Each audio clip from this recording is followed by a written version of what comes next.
Good evening. Can you hear me all right? I don't think I need two of these.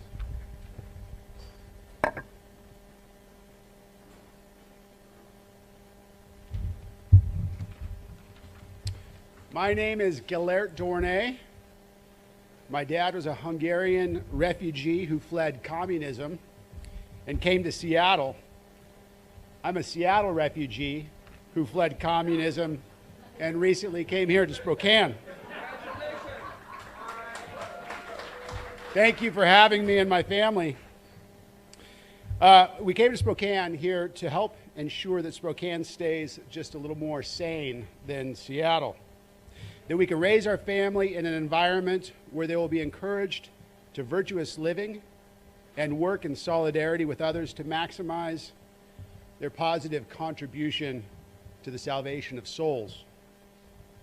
We've been so elated learning of all the good work so many of you have done here, starting high schools, introducing classical Catholic curriculum, and fostering holy liturgies, and running businesses in an ethical way, and raising good kids for my kids to fall in love with and to marry and have a bunch of other kids. And I have two getting married in the next couple of months, so we'll see. And thanks to Father Oyland, who's not here tonight, but he started the original Spokane Chesterton Society chapter here. So thanks to him for getting this going. How many of you have read one of Chesterton's books from the beginning all the way to the end? Well, our aim tonight and subsequent second Thursdays of the month is to help encourage you to read more Chesterton. The American Chesterton Society was founded by Dale Ahlquist with the goal to popularize the extensive writings of the very apostle of common sense, Gilbert Keith Chesterton. A man whose not unsubstantial physical presence is indeed outdone by his massive literary contribution. GK wrote over 100 books and published thousands of articles. He wrote on every subject under the sun in a way that is distinctly Catholic and full of hope. Even his worst critics admired him. And though he wrote 100 years ago, the prophetic nature of his prose makes him so incredibly relevant to seeing the world today for what it is and for what it ought to be. Our hope is that our speakers will inspire you to join and start your new Chesterton Society chapters, where you can dive deeper into GK's writings. So welcome to the inaugural event of the Spokane Chesterton Society Speaker Series. Thanks to Dr. Powell and Father Gaines, who have been kind enough to host us here at the Spokane Chesterton Academy of Notre Dame in their cafeteria. We plan to have a speaker every second Thursday of the month addressing some current topic through the eyes of Chesterton. About an hour talk, followed hopefully by some extensive and lively Q&A. Joe's back there. He's got some Chesterton books and has some of Father Slattery's books there for sale. So please visit the table over there. Caleb and Cephas are pouring drinks and offering some bites to eat. We will be recording these talks, hope to live stream them, and then also have them available for future viewing for people that can't be here or want to see later. You can become a member of the American Chesterton Society. You get about 6 copies of this magazine, Gilbert Magazine. It's about $60 a year. There's no cost to come here tonight. Put a few bucks in the can to help pay for food and expenses. That's great. Other than that, you don't need to pay for anything or sign up for anything. I don't know how many of you get this magazine, but it's awesome. It's got articles from Chesterton as well as some current writings on different things. It has really good quotes from Chesterton, like, "The press has taught all men and drilled into them the cliches by which big business is to be defended. The press has begun to call employment normal and independence unnatural." It's like, oh my gosh, you could have written this morning. The drama, or Hollywood, like the press, is almost the reverse of freedom of speech. It is rather compulsion of listening. The people reading what is called popular press are now treated as if they were all babies, perhaps to balance the absence of real babies in the birth statistics. Lots of really good stuff in there, so get it. So bathrooms right up the stairs here. And I'm excited to introduce our speaker for this evening.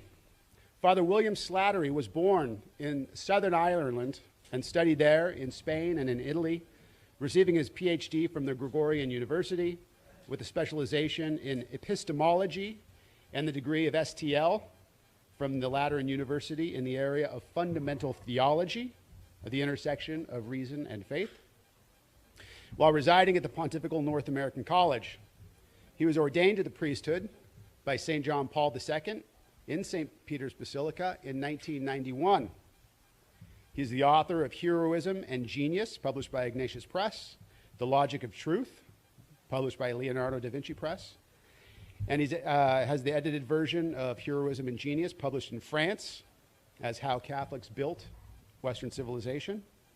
He speaks French, Spanish, and Italian, and has also studied Latin, Greek, Gaelic, and German.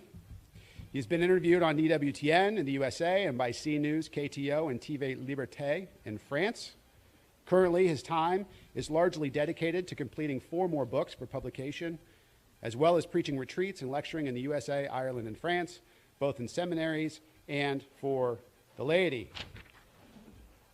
Us normal people of right reason have been bemoaning the daily bombardment of insanities coming from our darkening culture, the oh-so-timely subject of Father's talk tonight: how to be proactively Catholic in the 21st century. G.K. Chesterton's Incisive Insights. Please join me in welcoming Father Slattery.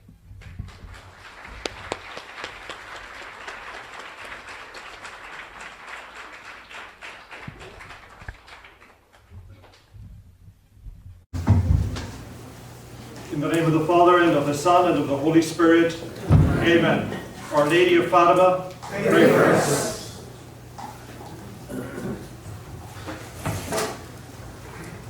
Catholicism is not chiefly a religion, but a revolution.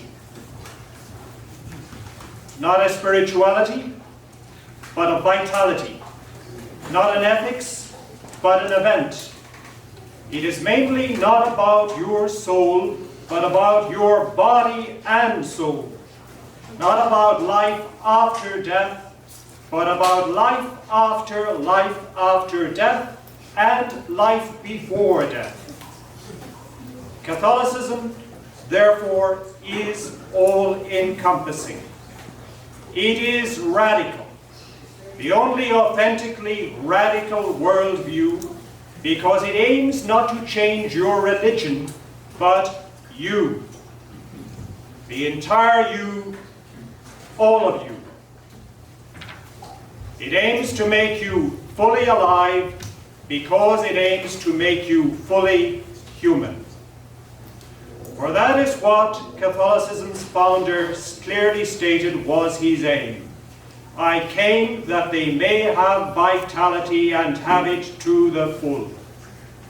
And this was not an isolated remark, but part of all that he, the eternal Word of God, had been disclosing through his prophets during the previous 2,000 years, and which he would continue to reveal until the final chapter of the final book that is named Disclosure or Revelation. As one of the first Catholics, St. Irenaeus, a spiritual grandson of St. John, summed up in a tightly packed assertion, "The glory of God is man and woman fully alive." The agenda of Catholicism, therefore, is focused to make men and women become fully alive, indeed, so full of vitality that they communicate vitality, that supernature's vitality to others, as the God-man himself had said they would be empowered to do. For he said, John 7:38, "He who believes in me," which means he who adheres to, trusts in, and relies on me, as the scripture has said, from his innermost being will flow continually rivers of living water. For what purpose? So that by using your God-given personality and talents, that you, as a follower of the Lord, might make the difference God intends you to make in this world, to accomplish the purpose for which you have been given existence, to change the world into the type of world it is meant to be. That, in synthesis, is what this lecture is going to unfold. The lecture will unfold that this was the vision of Catholicism that genius G.K. Chesterton understood so well. As he once wrote, Christianity, whatever else it is an explosion. Unless it is sensational, there is simply no sense to it. Unless the gospel sounds like a gun going off, it has not been uttered at all. And although he lived in the 20th century, Chesterton's powerful mind intuited very precisely the type of world we would live in at the beginning of the third millennium. Because now we have the most magnificent opportunity opening to us as everything around us disintegrates, as the remnants of the civilization that was originally built by Catholics falls to pieces, when the only other group that has an agenda and a vision is that of cultural Marxism. Now is the time, to quote a cultural Marxist, Rudi Deutsch, for Catholics to begin the long march through the institutions, for the creation of a new civilization with a Catholic soul, even though it takes us 1,000 years to achieve it. The lecture will have 4 parts. Part 2. We'll get to part 1. Part 2 will sketch the outline of the civilization built by the Catholics of the first millennium, the civilization known to history as Christendom, the original shape and framework of Western civilization. Part 3 will ask the question, what exactly made the builders of this civilization tick? What was it that empowered them to build the most original civilization the world has ever known? Part 4 will then outline the traits of these Catholics as known to us through history, a history carefully outlined by not just Catholic, but increasingly in admiration by Jewish, agnostic, Protestant, even secularist historians. Traits of character that we can now appropriate to ourselves as we play our role at this crucial juncture of history.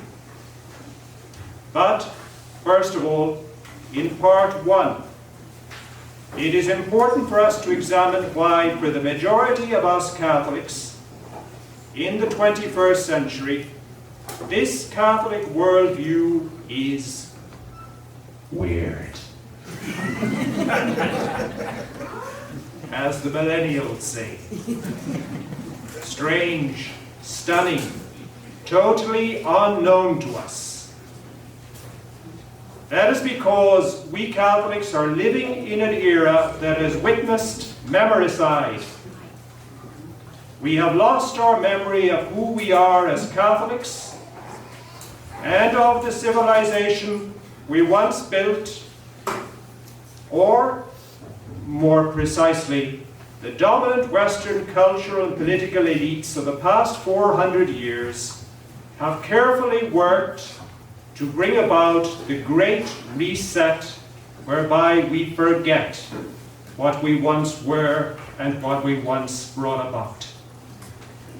As George Orwell wrote in 1984, every record has been destroyed or falsified, every book rewritten, every picture has been repainted, every statue and street building has been renamed, every date has been altered. And the process is continuing, day by day and minute by minute. History has stopped. Nothing exists except an endless present in which the party is always right. And this is where Chesterton comes to our aid. As an outsider to Catholicism, who lived his entire life in the highly skeptical intellectual milieu of London, so similar to our own, he saw Catholicism for what it was, and never ceased to look at it his whole life long, as he himself so often remarked, as if he were seeing it for the first time, and lived his whole life long in a spirit of wonder and awe at the strange reality he had become a part of. The thing he called The Thing, the title of one of his books. What was it that enabled Chesterton to see Catholicism, the thing, as a clearly defined worldview? It was essentially the fact that he had been so immersed in the absolutely radically opposed worldview of the modern world that upon coming into contact with Catholicism, he immediately recognized the stark, stunning opposition and indeed hostility between the two worldviews. And therefore he saw and perceived and experienced in the depths of his tremendous mind and tremendous heart this new worldview as original, wonder-inspiring, and energizing. Why? Because it challenges, opposes, and aims to change everything the contemporary worldview asserts about the human being and society.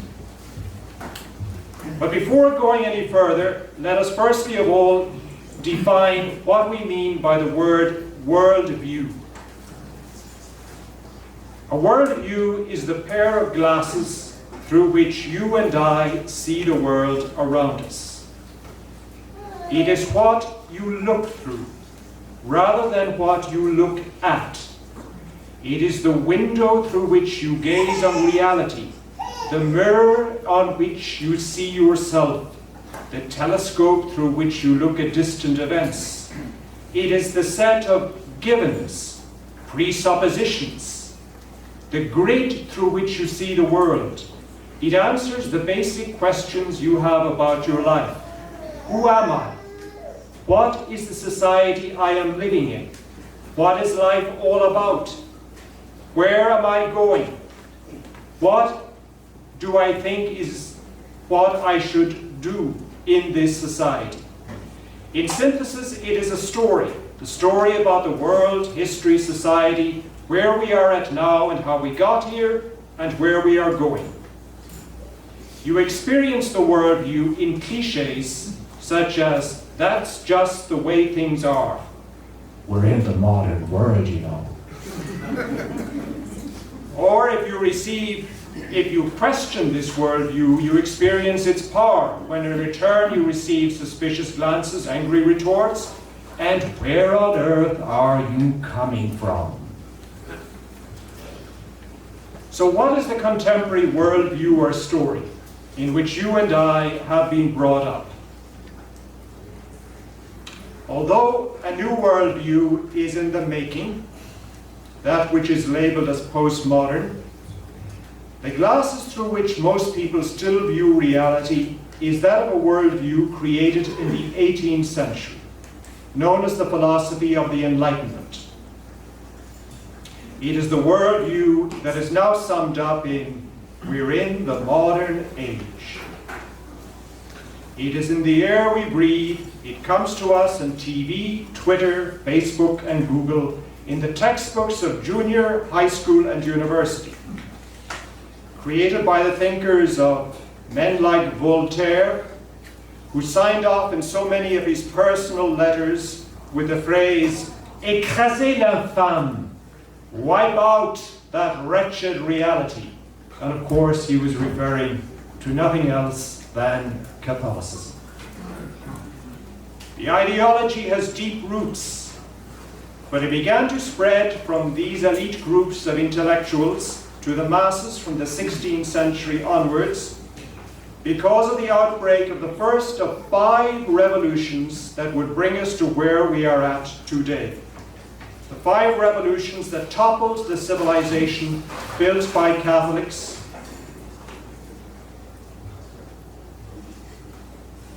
during a millennial-long struggle of heroism and genius in the first millennium. The first of these 5 revolutions, although they form one continuous organic reality, is that of the Protestant Revolution of 1517. The second is the French Revolution of 1789. The third is the 1917 Marxist Revolution led by Lenin in Moscow. The fourth is the 1968 Cultural Revolution on the streets of Paris and in the universities of the USA, such as Berkeley.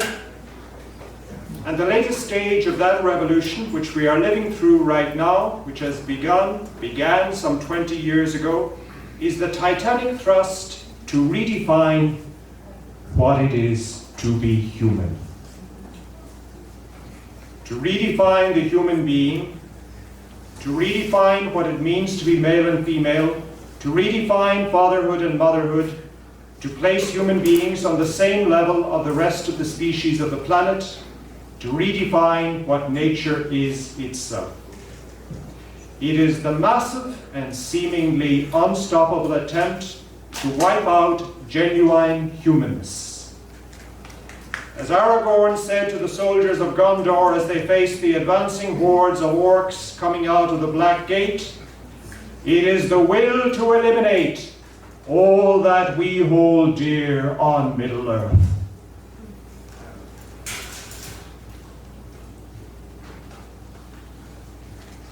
To understand why we are at this stage, it is necessary to identify the core certainty of this 18th century worldview.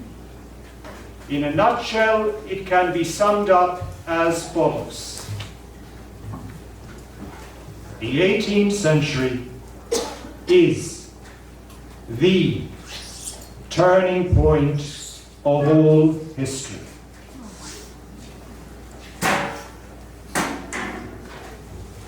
The intellectual movers and shakers at the origins of the philosophy of the Enlightenment decided that because of what they had introduced,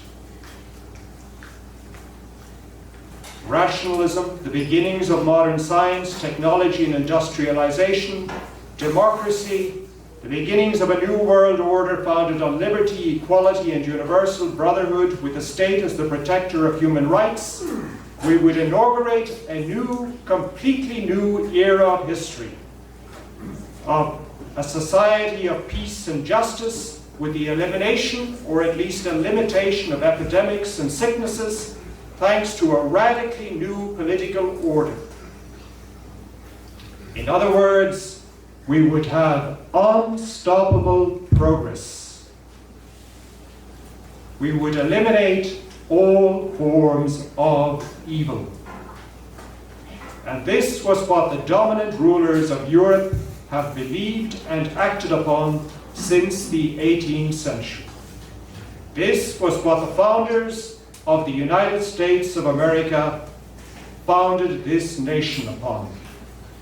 George Washington, Thomas Jefferson, although their ideology was a mixture of Protestantism and the philosophy of deism, which in essence is a reheated form of the ancient philosophy of Epicureanism, God, in this philosophy, if he exists, does not intervene in the world, and therefore politics and the organization of society should be carried out without reference to him, except for perhaps occasional lip service, especially during election time. There is a telltale badge of this worldview in the design of the Great Seal of the United States. On it appears the inscription, Novus Ordo Seclorum, the new order of the ages. Its designer, Charles Thomson, said that it alluded to the beginnings of the new American era. The founders of the USA, along with the leaders of the French Revolution, believed that their countries were destined by fate to provide the greatest hope of a new beginning a new age for the entire world. And the masses of people in the Western world, especially from the 20th century onwards, have bought into this worldview, as did the majority of politicians, whether, and I hope I do not offend anyone, well, I'm not too worried about offending anyone. Truth is truth. Whether they call themselves right-wingers or left-wingers, conservatives or liberals, communists, socialists, Democrats, in varying degrees, with different emphasis, with notable differences, they all have bought into this worldview. This is evident in both France and the United States, in the messianic-style speeches of American and French presidential candidates every presidential election, whether Democrat or Republican, who incessantly promise radical new beginnings, the salvation of society, based on their promises and what they will achieve during their term of office. Why does this worldview clash and is absolutely incompatible with the Catholic worldview? Because Catholicism asserts that not the 18th century, but the 1st century was, is, and ever will remain the most important century in world history. It makes an astonishing assertion, one that is most politically incorrect, that utterly shocks, repels, and confronts head-on the contemporary dominant worldview. It states that in that century there occurred history's turning point, its watershed, the historical event that radically and dramatically once and for all has changed all of history, and indeed the entire cosmos. An event that began around 3 o'clock on a certain Friday afternoon. All glory and dominion is His, now and forever. And Catholicism asserts that this historical event is not a private matter. It is an event in the public square with consequences that are public, social, and civilization.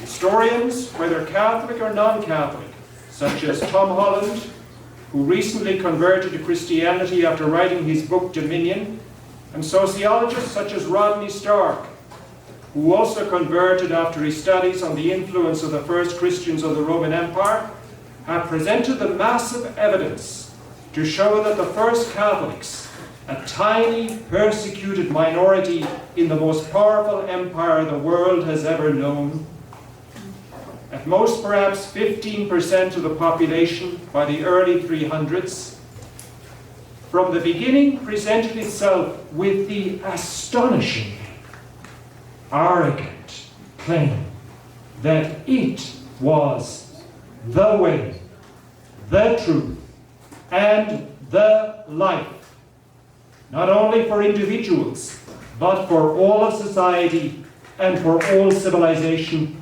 and for all of history. It did not present itself in public as an option, a piece of advice, of self-help, as a private religion, as a religion to prop up the state. It did not even present itself as a benefit religion, a set of practices which, if you follow them, you personally will get some meaning for your life, the forgiveness for your sins, life after death for yourself. Of course, it guaranteed all of these, but it went far, far, far further than all of these. Because it said that Catholicism is about everything and about changing everything. about changing the individual and society. This was the conviction of the first converts to the new movement in the first century. As they listened to the immediate followers of the God-man arrive from Palestine, strong reactions could be seen on their faces and in their eyes. Excitement, consternation, puzzlement, suspicion, fear, distrust, joy, provoking sometimes, frequently, as can be seen if you read the Acts of the Apostles, riots. No one was indifferent. Everyone took sides. Very quickly, the Romans began calling the new movement the Third Race. The first race being the Jews, whom the Romans could never understand. The second race, obviously, the Greco-Romans. The first Christian communities were not even looked upon as a religion. They were frequently even called atheists because they refused to worship the gods of the state. But a curious combination of a philosophical movement and a political movement. Back then, to be a member of a philosophical movement wasn't meant that you spend your days inside a library. It meant that you learned about wisdom in order to live a new lifestyle. And it was regarded, strange though it may seem to us today, as a political movement. Indeed, quickly it was seen as a revolutionary movement. Not an ethics, but an event. Because of the fact that the first followers of the God-man asserted that he was the ruler, not merely of individuals, but of all of society. They called the Jewish Messiah by a title that immediately set Roman tongues wagging and made the political leaders wary and then hostile, because they used the title for Christ, Kyrios, or in Latin, Dominus, from the Greek word kyros, meaning power, a title that was associated first and foremost in the first century with one individual who had coins printed with his title, the Roman emperor.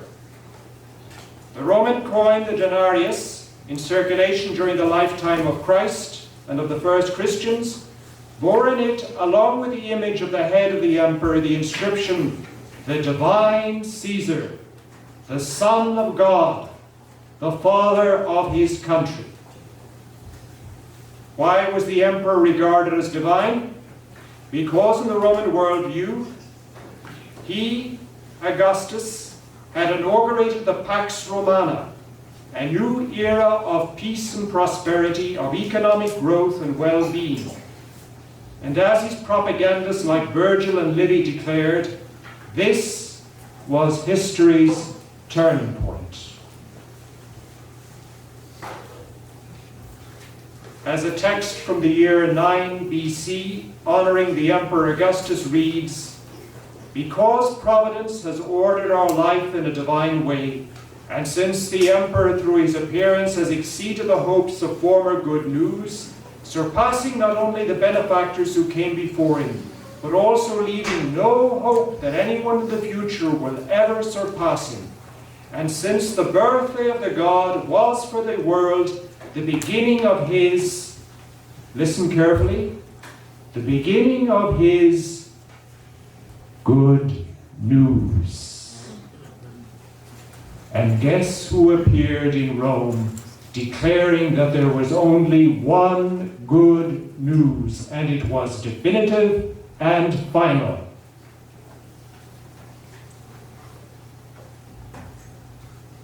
How could the Roman political leaders not sense a threat from these tiny, but evidently men and women who were alive and dynamic, moving, proselytizing, winning converts?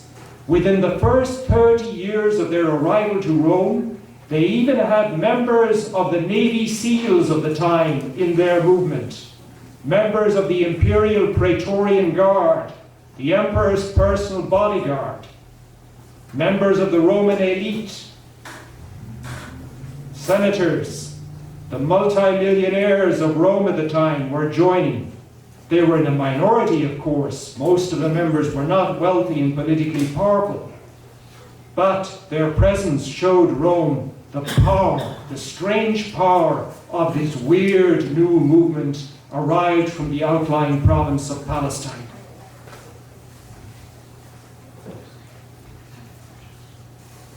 The Catholics, the first Catholics, because the first Christians were first Catholics, declare that the Jewish prophet Yeshua HaMashiach was the Kyrios, the Dominus, the Lord.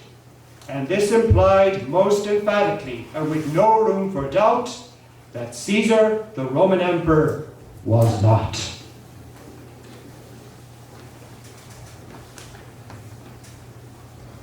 Therefore, the ultimate implication of Good Friday, Easter Sunday being the turning point of history is not that Catholicism merely states that its view of everything is different, as if it were just an abstract set of ideas, a nice piece of self-help advice, but, and this is what has alarmed Rome's elites, Nazis, communists, and totalitarian democracies, leaders of certain democratic political parties, and so on. It asserts directly and plainly that Catholics mean to change everything, because he had said to make all things new. Catholicism aims to rock everything, precisely because it is about everything. And throughout history, the dictators have always understood this well, and they have always turned their guns quickly on Catholics. The Nazis, for instance, the Nazi judge Roland Freisler, when condemning to death the Christians Helmut James and Count von Moltke in January 1945, stated, Count Moltke, I quote, Count Moltke, Christianity and we Nazis have one thing in common, and one thing only. We both claim the whole man.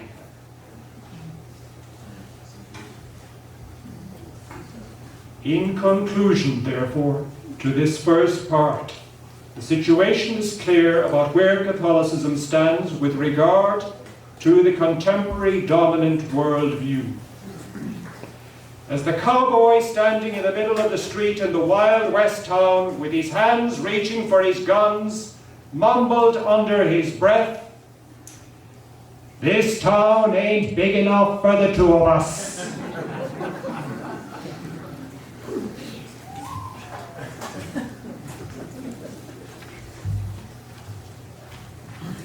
Part 2.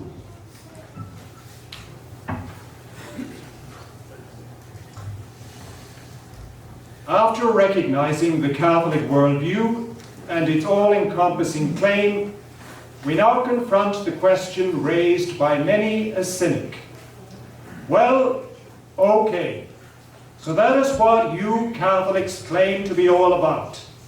But what exactly have you Catholics ever achieved? What have you ever done in these past 2,000 years to change the world? A lot of big talk, huh? But what difference have you actually made, if you've made any difference at all? Most Catholics would be hard-pressed to answer the questioner, because all of us have been raised in the story about reality in which everything that occurred between the fall of the Roman Empire and the beginning of the modern world was basically one more or less dark age. We Catholics must therefore, first of all, get over what can only be called a very important phrase, the big lie. The expression, the big lie, die große Lüge, was first coined by Adolf Hitler in his book Mein Kampf, when he described the use of a lie so massive that nobody would be inclined to deny it. As Hitler himself wrote, I quote, "Nobody could have the impudence to distort the truth so infamously." Or as the popular adapted version of this phrase goes, if you tell a lie big enough and keep repeating it, people will eventually come to believe it. Chesterton, after coming in contact with Catholicism, gradually came to recognize the enormity of the brainwashing that he and indeed his fellow countrymen in England had suffered since the 16th century after the Protestant Revolution. He was not alone in this. As I document in my book, Heroism and Genius, another man who became aware of the blackening of the face of Catholicism since the Protestant Revolution was none other than that amazing Jewish statesman, the Prime Minister of England, Benjamin Disraeli. Chesterton decided to get to the bottom of the matter of whether Catholicism was responsible for the so-called Dark Ages, and he told us his method, something that can serve us all well. It was very simple, as he stated in Orthodoxy. I decided to read a little history. That is an understatement, if ever there were one, and he summed up his conclusion as follows. In a word, the most absurd thing that could be said of the Church is the thing we have all heard said of it. How can we say that the Church wishes to bring us back into the Dark Ages? The Church was the only thing that ever brought us out of them. He went on to recognize that Western civilization, in all that it holds of true, good, and beautiful, was founded on Catholic beginnings. Now, obviously, Chesterton's conclusion and mine as a Catholic historian are suspect. And that is why in Heroism and Genius, the book I wrote a few years ago, I carefully document that increasingly, and this is the beauty of living at the beginnings of the postmodern age, increasingly Jewish, Protestant, secularist, I am especially amazed by the wonderful Jewish historians and intellectuals who in increasing numbers are documenting their amazement, astonishment, awe, and appreciation of the Catholic beginnings of Western civilization. Then let's get concrete. You say, what exactly? What exactly? Let's get concrete now. What exactly have you Catholics achieved? Concrete. I will start off with something that is hardly ever mentioned in any history book and which I intend to document in my upcoming book. And that is the statistics for the suicide levels in the Catholic civilization of Christendom in comparison to those of today.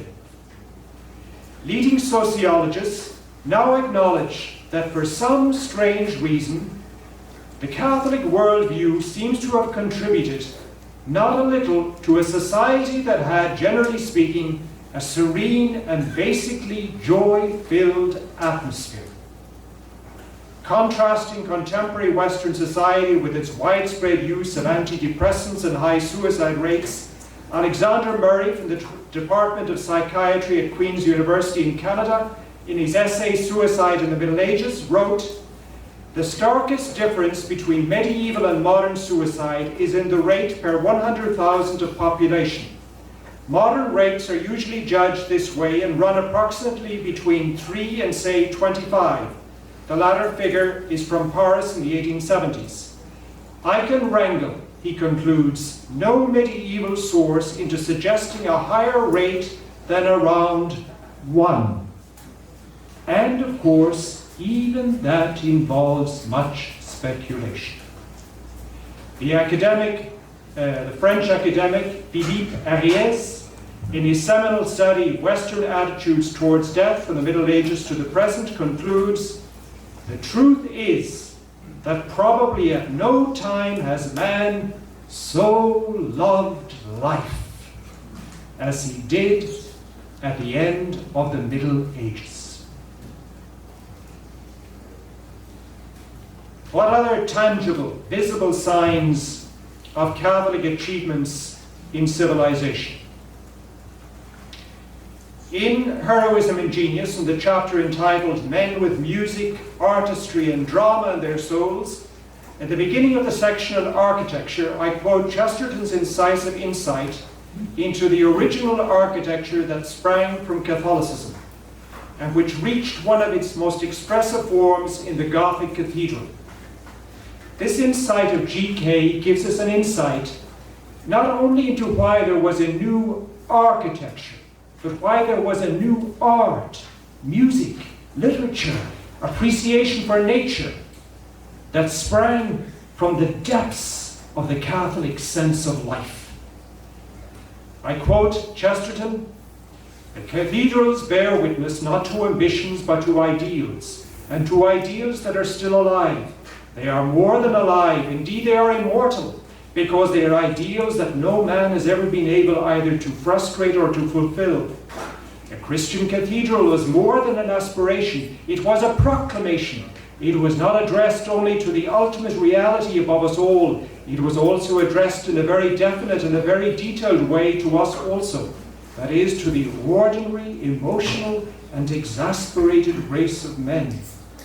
The spire church was not merely meant to strike the stars like an arrow, it was also meant to shake the earth like an explosion. If anyone wishes to know why the Gothic architecture was among all architectures the most unprecedentedly alive, luxuriant, excited, complicated, and comic, the answer is in one word: because it was didactic. It taught. It had to be as interesting as a schoolmaster has to be interesting. It had to be as exciting as a demagogue has to be exciting. All architectures presumably must have taught, but this was the one that taught. The famous actor, Orson Welles, one of my favorites, in his very last movie, F for Fake, in a soliloquy standing before Chartres Cathedral, reverently stated in a quiet tone of voice, "Now this has been standing here for centuries. The premier work of man perhaps in the whole Western world, and it's without a signature. Chartres, a celebration to God's glory and to the dignity of man."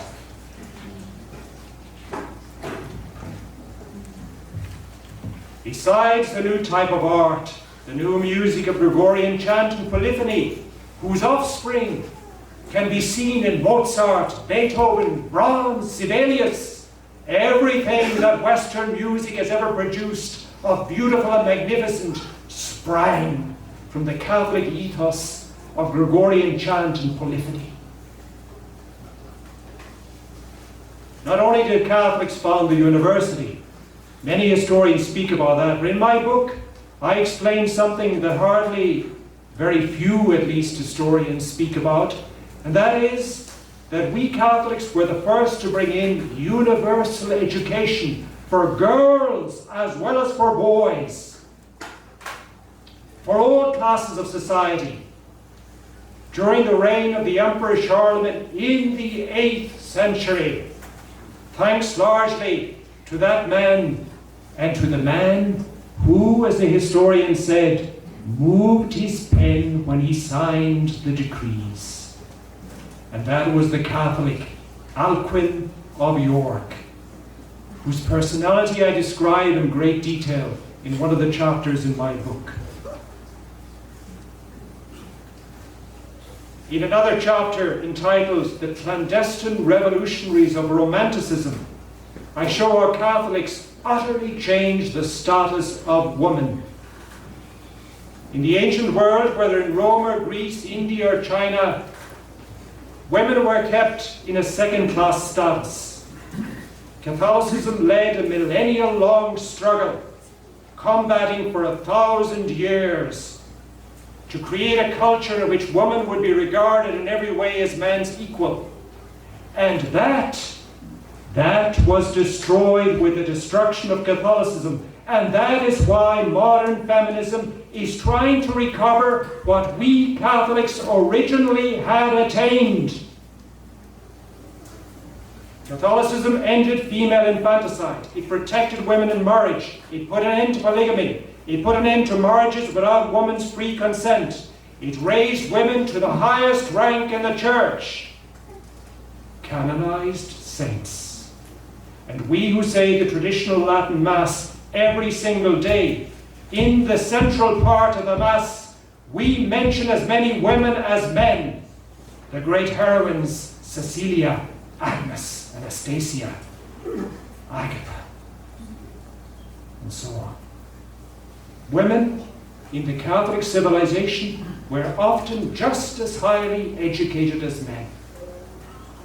They had a new freedom to follow vocations outside of marriage.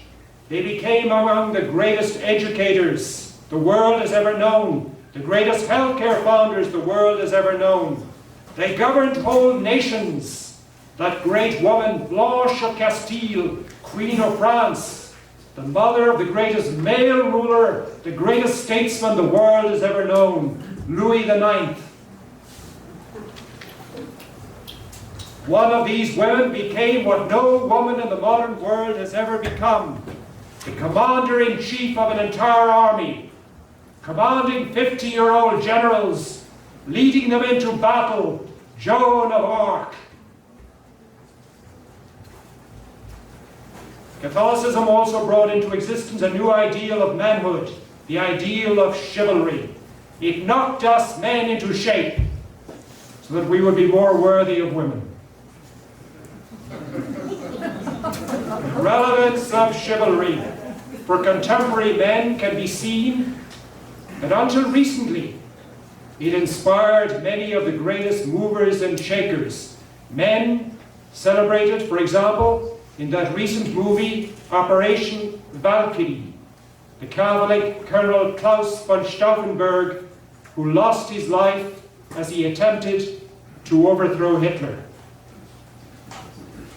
In what is perhaps the most controversial chapter in my book, Fathers of Free Enterprise Economics, I show that Catholics brought into existence a new economic system, a fact recognized by the Nobel Prize winner Friedrich Hayek. The free enterprise economics, which is the natural, spontaneous outcome of respecting human freedom and initiative, and the total opposition to all forms of big government, whether right-wing or left-wing. And it would be outside the topic of this talk. Free enterprise economics has got nothing in common with contemporary capitalism, which is the mongrel offspring of socialism, allied and in bed with big corporations. Free enterprise economics created the flourishing economies of London, Amsterdam, the Italian city-states, Spain and France, long before the Protestants ever arrived. All the hard work was done for them. They only had to live it up. And finally, as I allude in one of the chapters of the book, we also lay the basis for modern science. The entire view of nature, the cosmos, and the world, which, as Stanley Yaki and countless other even agnostic intellectuals such as Alfred North Whitehead acknowledge, that Catholic worldview that made it possible for the backward civilization of Europe, rather than the advanced civilizations of India, China, Babylonia and elsewhere, to bring into existence that new discipline which became modern science and led to modern technology. Part 3.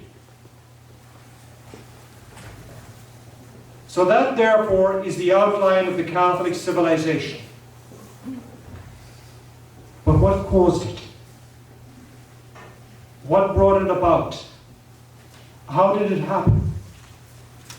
And the answer is, it was caused by people.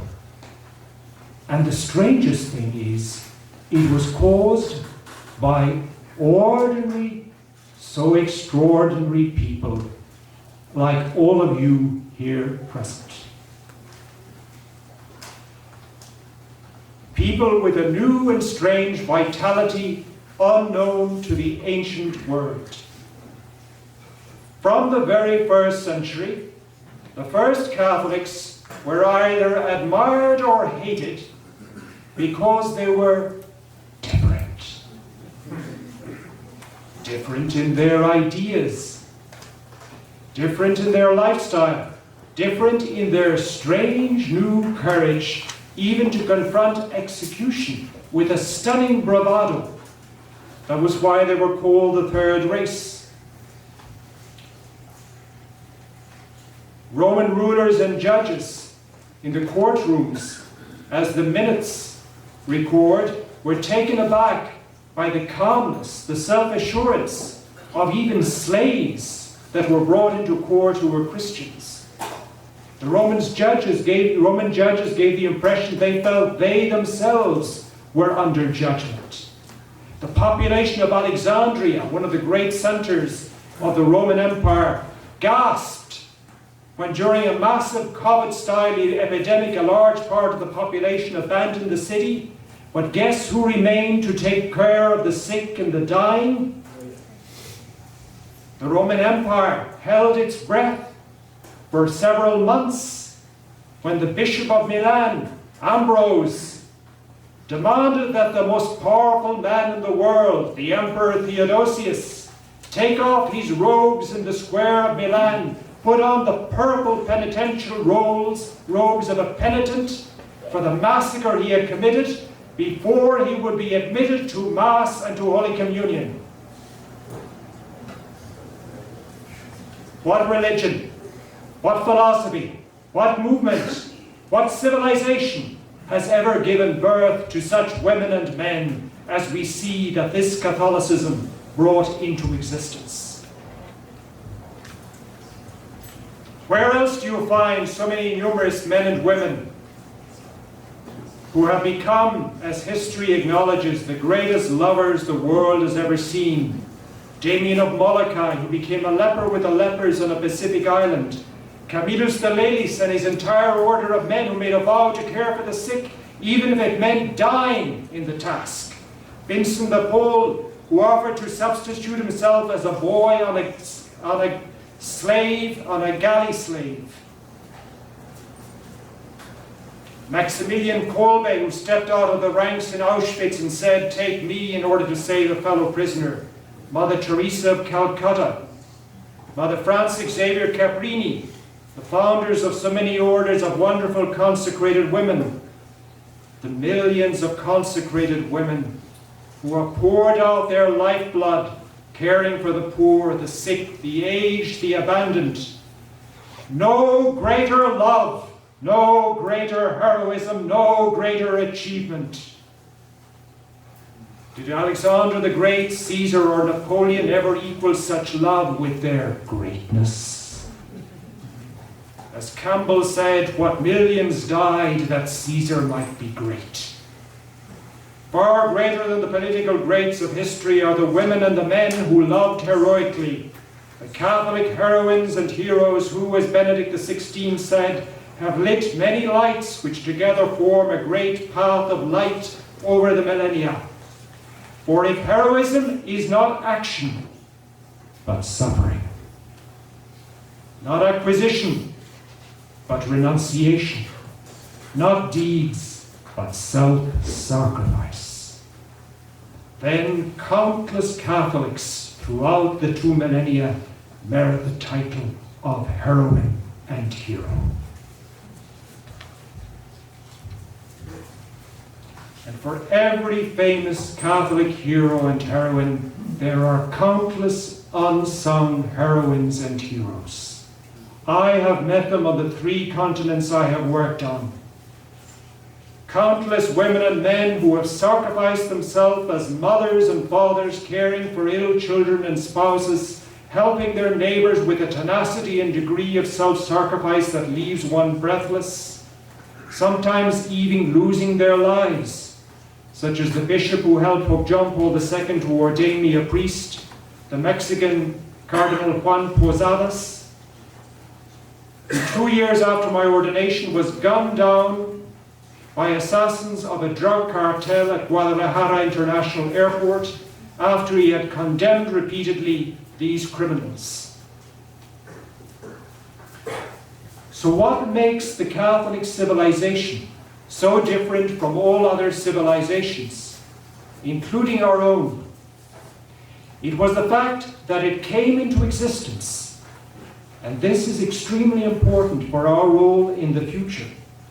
Not because of megalomaniac Alexander the Great, Caesars, Napoleons, and presidents announcing that their presidency is going to change society from the top down instantaneously by macro change and overnight, which has never happened.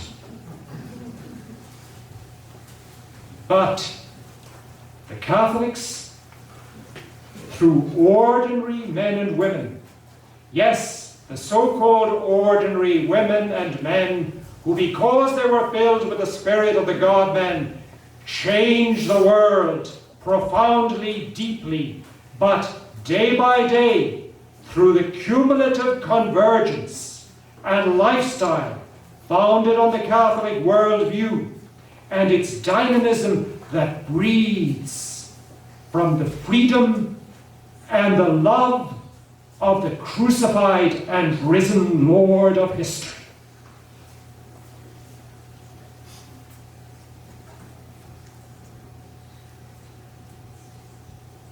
That, as Chesterton recognized, was how the most magnificent civilization the world has ever known came into existence, on the wings of the love-driven freedom of ordinary, so extraordinary people.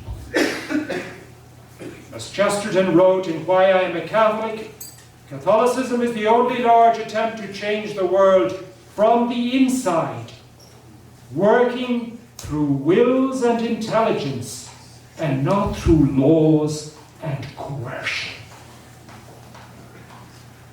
And that is why we Catholics must never, ever accept a coercive government, whether it calls itself Republican, Democrat, right-wing, or left-wing.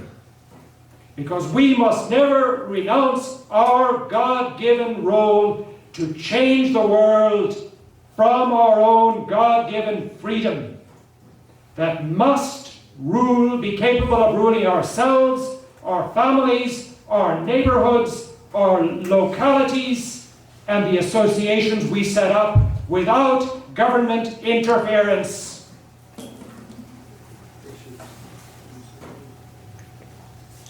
This dynamism worked. History shows it worked. As Chesterton describes one of the magnificent changes it brought about when it eliminated slavery in Europe. I quote, "At the beginning of the Dark Ages, the great pagan cosmopolitan society, now grown Christian, was as much a slave state as was old South Carolina. But by the 14th century, it was almost as much a state of peasant owners as modern France. This startling and silent transformation is perhaps the best measure of the pressure of popular life in the Middle Ages, of how fast it was making new things in its spiritual factory. Like everything else in the medieval revolution, from its cathedrals to its songs, it was as anonymous as it was enormous. It is admitted that the conscious and active emancipators everywhere were the ordinary parish priests and the religious brotherhoods, but no name among them has survived, and no man of them has reaped his reward in this world. Countless Clarksons and innumerable Wilberforces, without political machinery or public fame, worked at deathbeds and confessionals in all the villages of Europe, and the vast system of slavery vanished. It was probably the widest work ever done, which was voluntary on both sides. And the Middle Ages was, in this and in other things, the age of volunteers. The Catholic type of Christianity was not merely an element, it was a climate. And in that climate, the slave would not grow.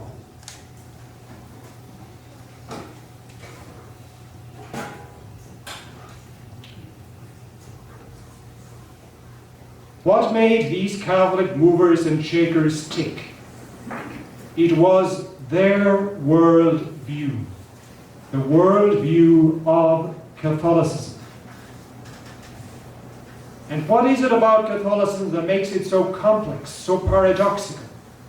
In a nutshell, alone among all the worldviews that have ever existed, it confronts reality as it is. As it is in reality. It faces all the goodness in the world and all the evil. And it makes sense of everything in the light of the central event that changed history, the Good Friday to Easter Sunday event.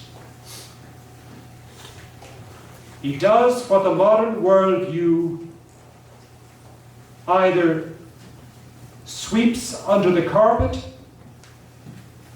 or denies: evil, the cause of all the brokenness, division, and ruptures inside us and around us. But not only has Catholicism the power to describe, it has the power to change and end evil. Why? Because of the power of the God-man, who in the historical event that occurred between 3 and 6 p.m. on that Friday afternoon, made himself, his own body, into the lightning rod for all the evils of the universe. He determined that he was going to change the direction of history. As Albert Schweitzer said, he decided to throw himself on the wheel of world history, so that even though it crushed him, it might start to turn in the opposite direction.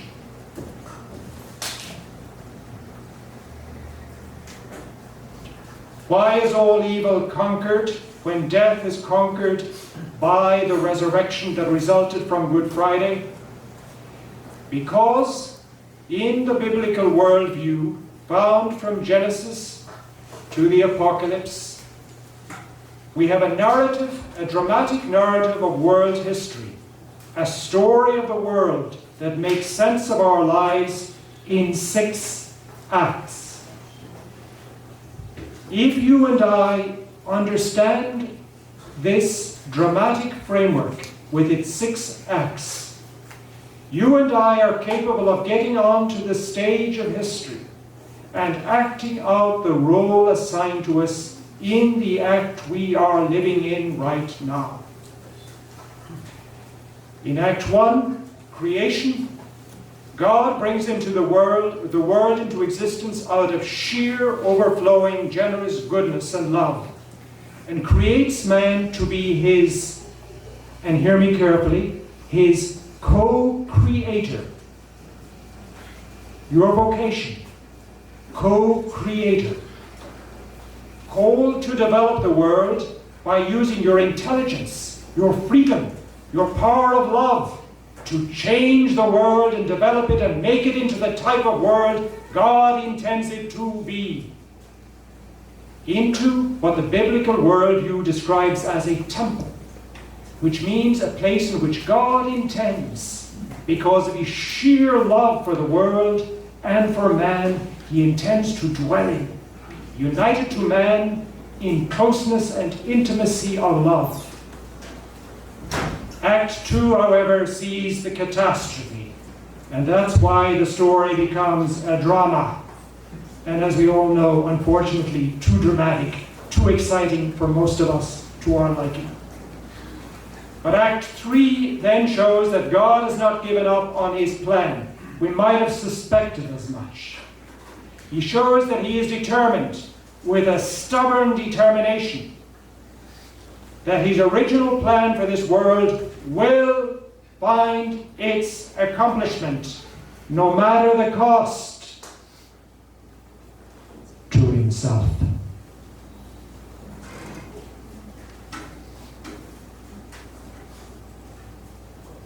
The history narrated from Genesis to Malachi tells the story of the Creator's stubborn loyalty to his determination to create the world through the people he had chosen to spearhead the restoration of his original plan, our spiritual ancestors, the Jewish people.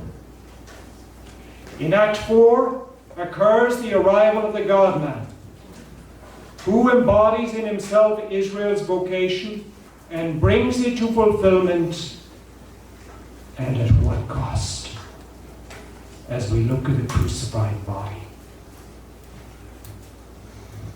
Through it, he accomplished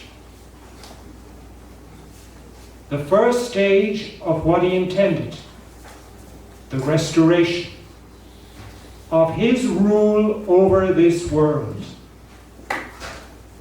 But this is where the amazing nature of the Catholic God, because the Catholic God is different to all other gods. This is where the amazing nature of the Catholic God and where all the complications of history have their origin. This God determined that he was not going to impose his plan and will on history and on human beings, that he would rule only through those men and women who, through their spearheading efforts to create a new world, would bring the rest of the world to accept Jesus Christ as Lord. In other words, those who accept Christ as Lord, the members of his mystical body, the Church, Christians, Catholics. This is Act 5, the act of the drama in which you and I are called to live our roles. But Act 6 will occur at some point in the future. At the end of this age, when the Lord, enthroned as ruler of the world at the Feast of the Ascension, and ever present in history, acting through his co-creators, will appear again to complete the world order, the restoration of the world, the final triumph of the divine plan. At Christ's reappearing, the full unfolding of his victory, when all those who during this life accepted him as Lord will resurrect in their resurrected bodies. Bodies. Bodies. Not to live in some shadowy, ethereal, otherworldly dimension, but in this world, on this planet, and possibly if we colonize some others in the meantime. But in the divine plan, outlined in the complex narrative found from Genesis to the Apocalypse, the plan of the Creator is not to destroy or throw into the garbage heap of history this cosmos. We might have expected this. He intends to renew it utterly, to transform it astonishingly, puzzlingly, in a way beyond our wildest imagination, but in a way that, the texts tell us, will be in some way astonishingly still recognizable. This is the way Genesis 1 is brought to fulfillment. The universe that God declared in Genesis 1, this is good. And then the biblical writer, to emphasize it, states, he said it was very good. God makes no junk. His universe will be perfected. And that is what the sacred writers, the men and women he selected to convey his plan over 2,800 years, Isaiah chapters 40 to 66, Ezekiel, Jeremiah, St. Paul, Romans chapter 8, the final chapters of the final book, Apocalypse chapters 21 and 22, especially the Apocalypse chapter 21, I quote, and this is a text all of us should learn by heart. For those moments when the world might get us down. Then I saw a new heaven and a new earth. The first heaven and the first earth had passed away, and there was no longer any sea. That does not mean there will be no Pacific Ocean or Atlantic Ocean in the new world. Sea in the biblical worldview meant disordered reality, the source of evil, decay, corruption. I saw the holy city, the New Jerusalem, coming down out of heaven, prepared like a bride dressed up for her husband. I heard a loud voice from the throne, and this is what he said, "Look, God has come to dwell with humans. He will dwell with them, and they will be his people, and God himself will be with them, and he will be their God. He will wipe away every tear from their eyes. There will be no more death, or mourning, or weeping, or pain anymore, since the first things have passed away." The one who sat on the throne said, "Look, I am making all things new." And he said, "Write, because these words are faithful and true." Then he said to me, "It is done. I am the Alpha and the Omega, the beginning and the end. I will freely give water to the thirsty, water from the spring of the water of life. The one who conquers will inherit these things. I will be his God, and he shall be my son and daughter."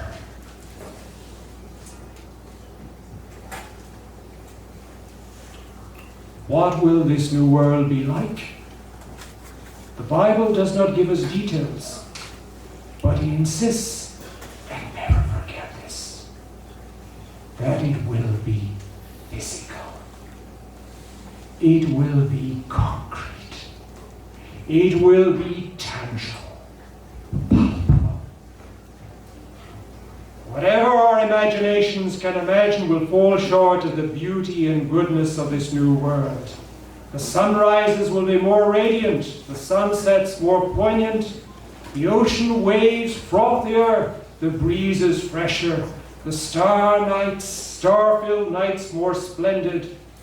We are assured time and time again that there will be music, because music is the expression of the joy of the heart. And as the Bible states time and again, we will not only receive joy, we will be drenched in joy.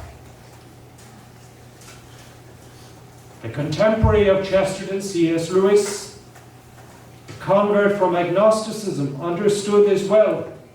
In his last book, in the Chronicles of Narnia, The Last Battle, he stated the following, I quote, "And as he spoke, he no longer looked to them like a lion, but the things that began to happen after that were so great and beautiful that I cannot write them. And for us, this, the end of all the stories, and we can most truly say that they all lived happily ever after. But for them, it was only the beginning of the real story. All their life in this world and all their adventures in Narnia had only been the cover and the title page. Now at last they were beginning chapter 1 of the great story, which no one on earth had read, which goes on forever, in which every chapter is better than the one before.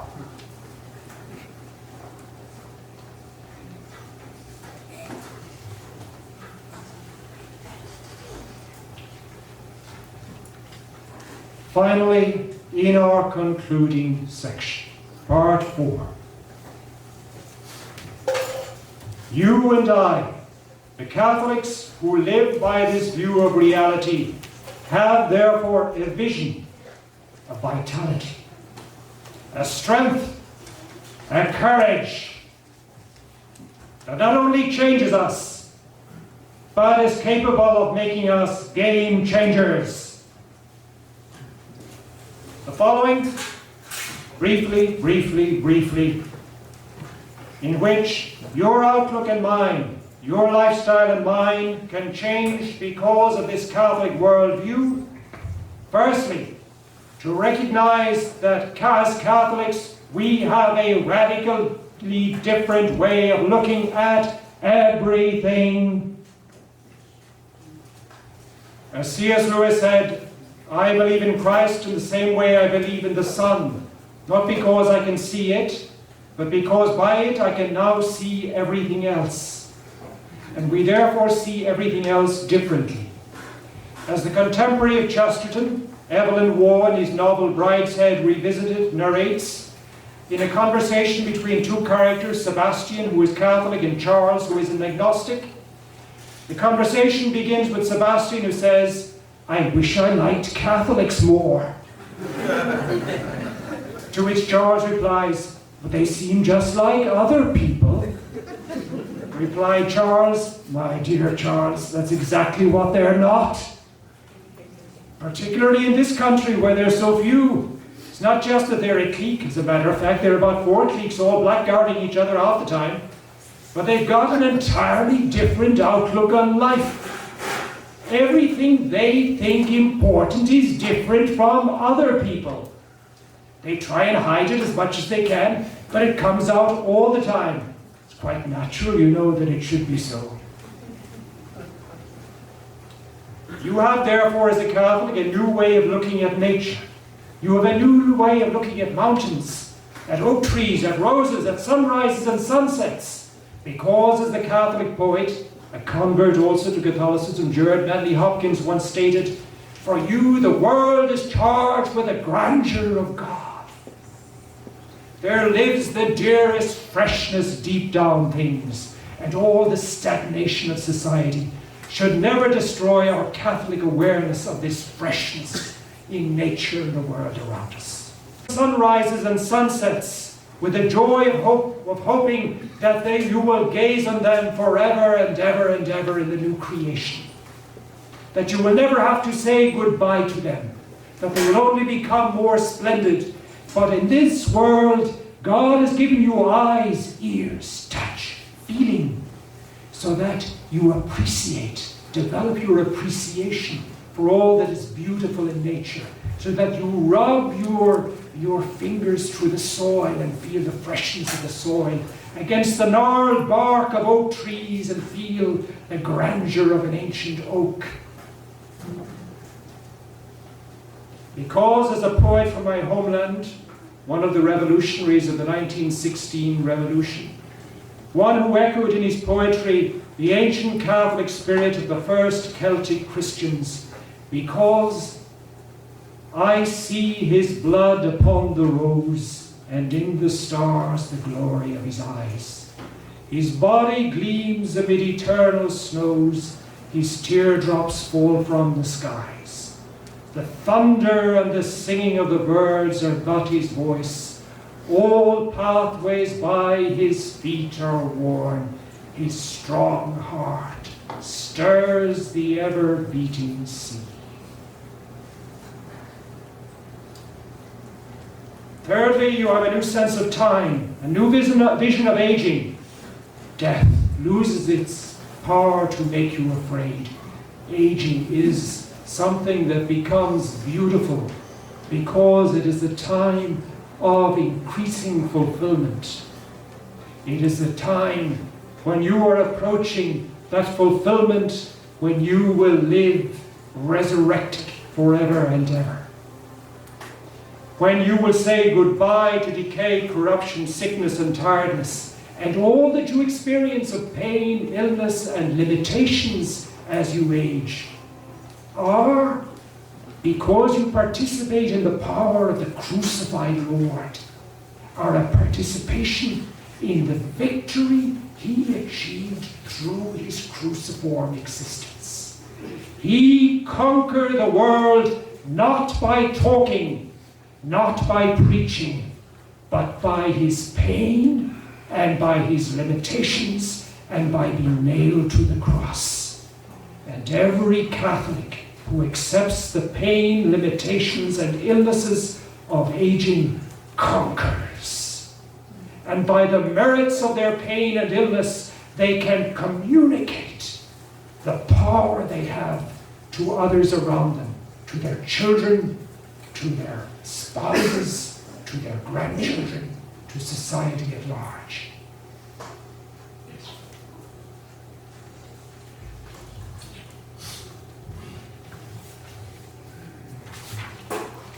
And you have a new way of looking at the future. There are far, far better things ahead than any we leave behind.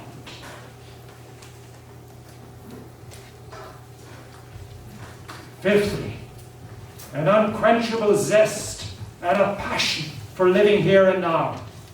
Why? Because of the supernatural vitality that you possess. As Chesterton wrote, even mere existence was extraordinary enough to be exciting. That the object of the artistic and spiritual life was to dig for this submerged sunrise of wonder, so that a man sitting in a chair might suddenly understand that he was actually alive and be happy. Let us remember that this passion for life that G.K. Chesterton had didn't come from a bubbly personality. That man suffered from morbid depression before he became a Catholic, in his late teens and 20s. He was exuberantly in love with life because he came into contact with the most exuberantly in love with life movement the world has ever known, Catholicism.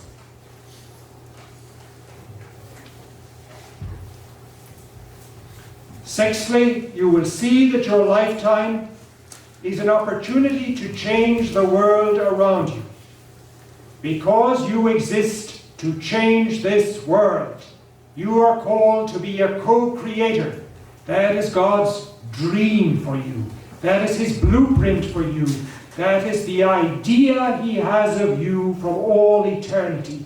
That is why you were given life, to change the world, starting with those around you and in the circumstances in which providentially you have been placed. And in that process, strangely, without ever thinking about yourself, you will find yourself fulfilled and happy. Forgetting yourself, as he said, you will most weirdly find yourself. Therefore, you are called to a life of sheer creativity, the joy of bringing new things into existence, and that in every dimension of life, from the most banal to the most earth-shattering. That is why men and women have entered Carthusian monasteries and Carmelite convents, ex-generals of armies at times, brilliant intellectuals, charming, intelligent, beautiful young women who have realized that inside monasteries, behind four walls, hidden from the world, doing the most banal of things, sweeping floors, washing dishes, cleaning, gardening, that by offering up every single action they could change the world and radiate creativity, changing and transforming societies well beyond the four walls of their monasteries. And so occurs with every woman inside her house who cares for her children, her spouse, and every husband who works hard to raise his sons and daughters, everyone who uses their God-given intelligence and freedom and love to be creative with their own children, their spouses, to build up the people around them, because that is what we are called to do, to build up every single person we come into contact with.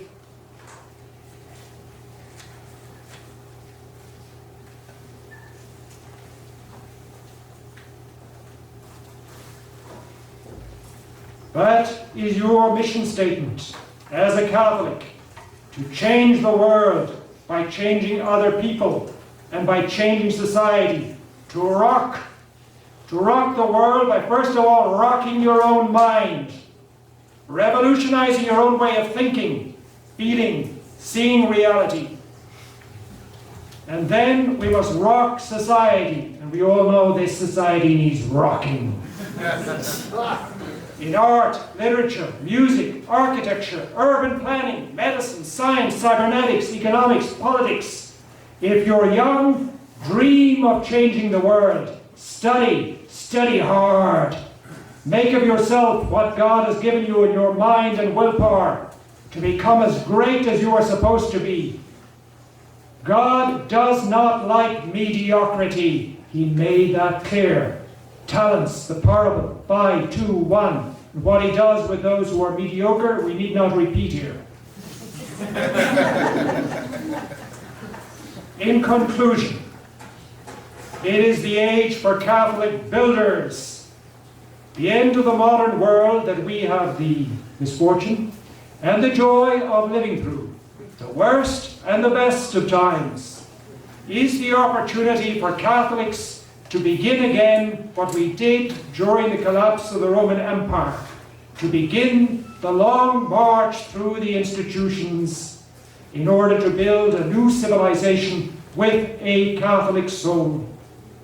By clearing away the rubble of the dehumanizing civilization, we can emulate the ordinary, so extraordinary Catholics who built Christendom. And nowadays, and in my research for my new book, I am stunned and awed by the admiration of so many Jewish and secularist and ecologist thinkers and intellectuals, people with whom I often disagree, but whose intelligence and sharpness of mind I admire. Their admiration for the Catholic civilization and their desire to recover so much of this civilization for a new world order should inspire us Catholics to discover our roots and to rebuild on these foundations. And let us remember that the Catholics who built Christendom were only a minority. Yes, of course, the third millennium is different from the previous two. The new civilization will be different, but the spirit, the ethos, the beauty of it will be identical. As the great Pope, the greatest Pope of the 20th century, Pope St. Pius X, once stated. Each and every one of us has got a role to play, because, as Thomas Carlyle said, history is the essence of innumerable biographies. Spend not one instant in thinking whether you have an important role to play or not. You will learn how important your role was when the book of life will be opened. There is no greater way to pour out your lifetime. And thank God Catholics are discovering this. And with this I conclude. All over the world, more and more Catholics are beginning to rebuild. The New York Times has published 2 articles about the astonishing phenomenon of the millennial generation discovering this weird, meaning cool and hip, traditional Latin Mass. Intellectuals such as the New York City journalist, the Iranian Muslim, a convert to Catholicism, Sohrab Ahmadi, is one of those who came into Catholicism through the tradition-filled Mass. One of the world's leading physicists, a mind the equal of Albert Einstein, Wolfgang Smith, has returned to the Catholic faith in recent years and made an extraordinary integration of the most ultra-modern, cutting-edge physics with the philosophy of Thomas Aquinas. I highly recommend that you look at his website, the Philosophia Initiative Foundation, around which brilliant young scientifically minded people are gathering from all over the Western world. Not to mention the extraordinary young politicians who are now appearing in Europe. And when I went to France for the publication of the French edition of Heroism and Genius, I was really awed by the thousands and thousands and thousands of traditional Catholics who flock to the packed churches in the center of Paris where the traditional Latin Mass is celebrated. Nor can we forget that some of the most successful movies and books in recent decades have been built on traditional Catholicism, such as J.R.R. Tolkien's The Lord of the Rings. Everywhere, young Catholics are coming forward who are showing themselves to be brilliant new artists, composers, writers, and politicians. The 21-year-old American composer of a polyphonic Mass, the Mass of St. Gregory the Great, Andrew Richardson. The 15-year-old who, after a talk I gave near Versailles in Paris, sent me an email asking me to help him publish his first book, a magnificent novel by a writer who could be one of the cutting-edge novelists of the future. In conclusion, Catholic, remember who you are, and remember what you once achieved. Remember that Catholics are the real radicals, because we have, through membership in the mystical body of Christ, the only radical solution to the greatest existential problem, evil. Because we Catholics do not escape from the world. We are for the world. We aim to change the world, and therefore we confront the world and all of its evil because we love it. We resolve to break the power of darkness in the world because we first resolve to break the power of darkness inside ourselves. Thus we affirm truth, goodness, beauty, and a fiery love that aims to spearhead the shaping of a new civilization, even though it takes centuries to achieve it. To make the difference that really matters, because it will matter infinitely, because it will matter eternally. Amen. Amen.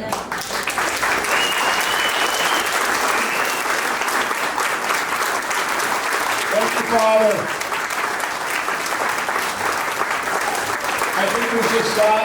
Maybe one further for my section right there. It's hard to come up with a question after your comprehensive analysis of the last 2,000 to 3,000 years.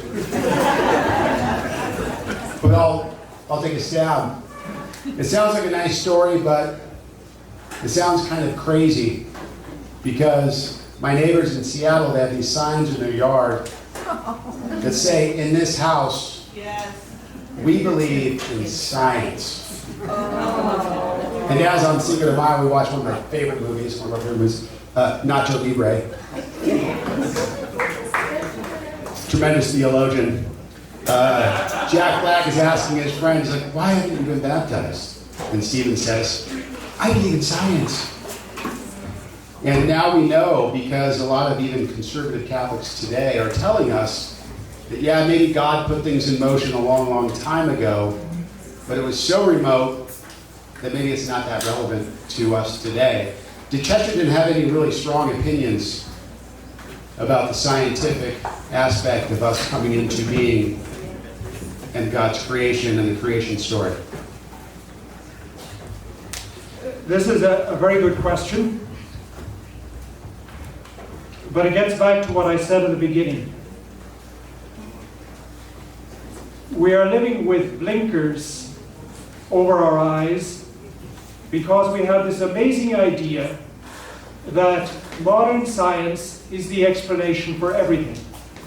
But as the greatest scientists, and the majority of them were always believers, the vast majority of the founders of modern science were actually Catholic, and even those who were not, such as Isaac Newton and others, were Christian to some degree. Isaac Newton, for example, would never say the name of God without first bowing his head. But all of these scientists, these great scientists, and who made discoveries. By great scientists, I mean those who made discoveries. I'm not talking about those who call themselves scientists, who simply explain science on popular TV shows. The great scientists always realize that in order to explain reality, science simply covers, if all of reality is one large circle like this, science discovers about this much of the segment of the circle. Why? Because science, especially in its most perfect form, which is physics, modern physics, is about the mathematical dimensions of quantifiable reality. That is the tiny slither at the very top of reality.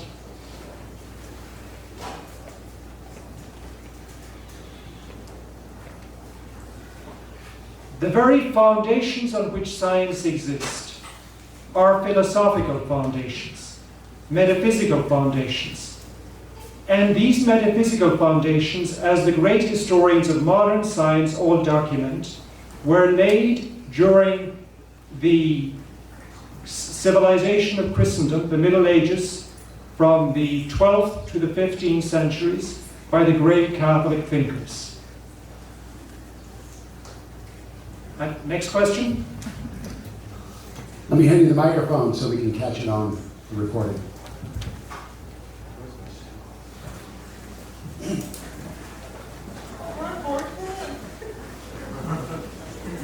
Okay, so what are your thoughts on bishops and priests who don't stand firm on the faith and fight for what we believe in?